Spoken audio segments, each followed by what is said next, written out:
Alright, so like I said in the earlier version of this video that got cut off due to technical difficulties, this is the Nokia, or I suppose you call it Nokia, 8110 4G. This is the phone I used basically over the summer. I ran all my phone calls and all my texts typed through this keyboard. It does have predictive text, so it will try and guess what you're trying to say, and it's usually actually not too far off. I'm surprised at how quickly I was able to actually type messages with this thing. It's almost as good as like Swipe or Swift Key or whatever it's called, Wordplay, whatever the name of the keyboard is where you swipe around and type letters. So it was almost as good as that. It's got some neat features. Basically, since there's so few buttons, lots of buttons do multiple things.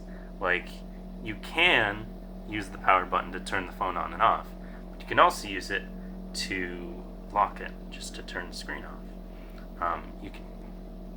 This button I barely ever use. This is the call button. You use that to like accept incoming calls. But these, you may also notice the little dots on these buttons. So these are dual function buttons. If you push them one way, they tilt one way, and if you push them the other way, they tilt the other way. So you can use this to select menu options on either side of the screen, or to use the middle one. The middle, there's a button here. Some devices back in the past, they used to have like a little optical ball you could roll around, but not this one. This is a very cheap device. So you have your up, down, left, right controls there. There's some texturing here around the 5, so you can automatically find where the 5 is without even looking at the phone. Here is the button that you would use to type the hashtag, the pound symbol.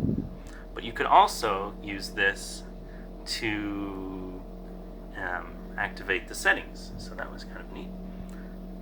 Over here we have star, which is also used to lock the phone. There's a lot of ways to lock the phone, and you can secure this not with fingerprints, not with scanning the veins in your hand, not with an iris scanner or facial recognition, but by using some buttons to type a number code in. Which is certainly how things used to be, I'm sure. I guess I'll show you the inside. It's a pretty standard affair. You've got a pretty sucky camera here for taking just some truly low quality pictures and low quality video. The speaker is also on the back, but it's got a removable battery, so that's nice. It has the SIM card slot right under the SD card, and you can barely see it, but the SD card goes there, so that's pretty neat. You just stick it in. Other than that, it's a pretty standard phone. I used it, like I said, I used it over the summer, and I was like, yeah, this is kind of nice, but all the group messaging apps didn't work because it's not like Android OS or anything, or it's running Feature OS, which is a pretty sucky operating system. It's not actually that bad, it just doesn't do a whole lot.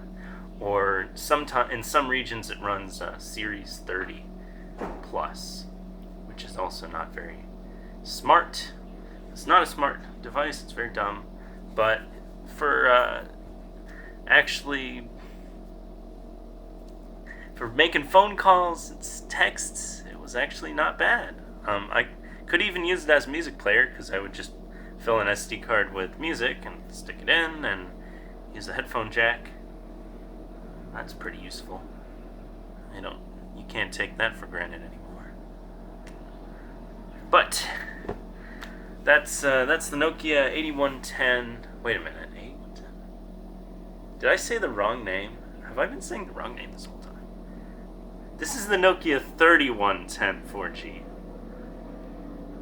I'm doing my video backwards. What can I say?